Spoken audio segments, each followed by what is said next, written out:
তো গাইজ সবার আগে ভিডিওটা দেখো, তারপরে ভিডিও ফানি কমেন্টস পড়বো। Let's go. তোমার বাসায় আমাকে দাওয়াত দিবা গো, তুমি ব্যাচেলর থাকো। আমি তো বেসালা থেকে আমার বাসায় গেলে মনে করো যে সঙ্গে সঙ্গে একবারে কট কট ছাড়া কোনো কথা নেই। এইটাই তো ভালো, আমাদের বিয়ে করতে টাকা লাগবে না। বিয়ে করে টাকা লাগবে না, কিন্তু ধরা তখন কট খাইলে যাও উল্টা আর অন্য জনের টাকা দেওয়া লাগবে, জরিমানা। আমরা কেন টাকা দেবো? আমরা ওই টাকা দিয়ে মনে করো যে আমরা কিছু করতে পারবো। ये बहन जो सारे मिलके हमको पागल बना रहे हैं, मादर चौथ के बच्चे। तो चलिए शुरू करते हैं।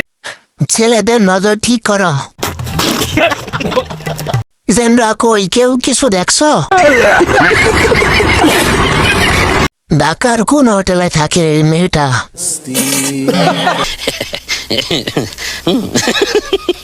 ভাই তুমি ধরো, না হলে খুলে পড়ে যাবে।